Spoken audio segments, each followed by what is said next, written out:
Yes, bwana, siku ya leo tunaenda kuianza simulizi yetu mpya iitwayo Apostle. Apostle kafanyeje? Imekuweje? Here we go. Katika kijiji cha Mwangaza kulikuwa na kijana aliyeitwa Amani. Alikuwa kijana wa kawaida sana, maskini lakini mwenye moyo wa huruma.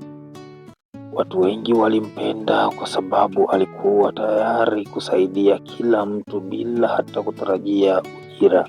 Siku moja kijiji kilikumbwa na matatizo. Mvua zilikuwa zimekata kabisa, miezi mingi, mashamba yakakauka, mifugo ikafa na njaa ikaanza kuenea. Watu walikata tamaa, kila mmoja alikuwa akijifikiria mwenyewe. Usiku mmoja Amani aliota ndoto ya ajabu. Katika ndoto hiyo aliona mwanga ulimwangazia na sauti ikamwambia, usiogope, nimekuchagua kuwa mtu wa matumaini kwa watu wako. Aliposhtuka usingizini, moyo wake ulikuwa ukidunda kwa nguvu. Hakuelewa maana ya ndoto hiyo, lakini alihisi kuna jambo kubwa lilikuwa likimngoja. Siku zilizofuata alianza kuwatembelea watu waliokuwa wamekata tamaa. Aliwahimiza wasikate tamaa, waendelee kufanya kazi na kusaidiana. Wengine walimsikiliza, lakini wengine walimcheka. Natupa maneno tu wakati njaa inatuua, walimwambia. Lakini Amani hakukata tamaa. Mwezi mmoja baadaye aligundua chemchemu ya maji iliyokuwa imejificha msituni. Akawakusanya vijana wa kijiji na kuwaonyesha sehemu hiyo. Walianza kuchimba mifereji ya kupeleka maji mashambani. Polepole mazao yakaanza kustawi tena. Umaarufu wa Amani ukaongezeka.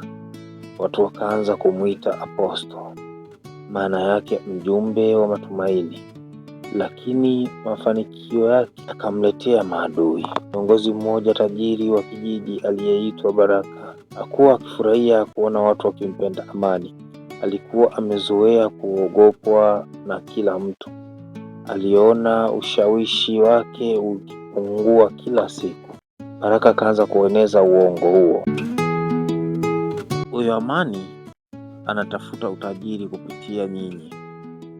Anajifanya mwema lakini si mwema. Baadhi ya watu wakaamini. Mmoja, fedha za kijiji zikapotea.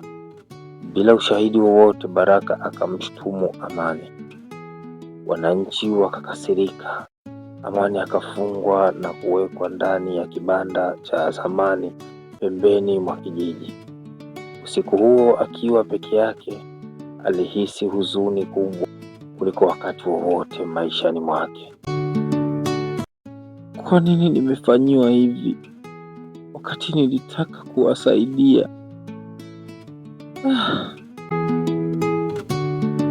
Aliwaza, lakini hakujua kwamba ukweli ulikuwa karibu kufichuka.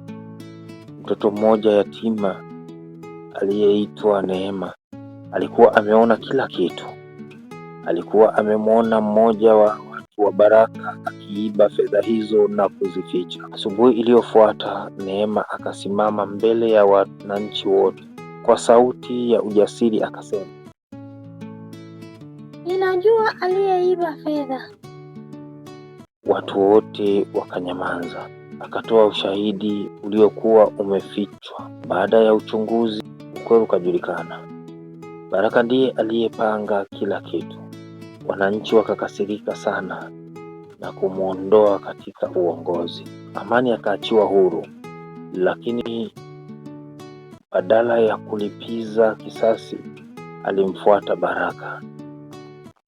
Baraka alikuwa amekaa peke yake akiwa amevunjika moyo. Amani akamwambia, kaka, singependa kuona ukiharibikiwa. Kosa lako ni kubwa, lakini bado unaweza kubadilika. Baraka akabaki akimtazama kwa mshangao. Hata baada ya yote niliyokufanyia, unanisaidia? Amani akatabasamu. Msamaha una nguvu kuliko chuki. Maneno haya yakambadilisha Baraka kabisa. Miaka ikapita.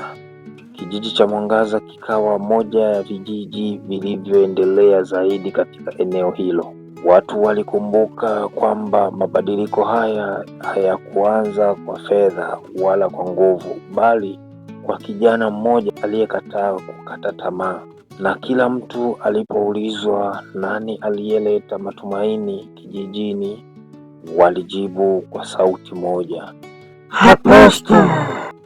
Naam, kwa siku ya leo tuishie hapa. Tusikose kufuatilia sehemu yetu ya pili ya simulizi yetu iitwayo Apostle. Katika sehemu ya kwanza ni kitu gani ambacho tumejifunza? Funzo tulilolipata katika sehemu ya kwanza ni kwamba kutenda mema hakumaanishi hutokutana na vikwazo. Ukweli hujitokeza hata ukificha kwa muda. Msamaha una nguvu kubwa kuliko kisasi. Kiongozi wa kweli hujenga watu badala ya kuwaogopesha. Ni mimi wako msimuliaji KBTZ. Gonga like, subscribe, like, turn on notification kwa kwanza kupata miendelezo. Na baada ya yote sina la kusema zaidi ya kukwambia opa.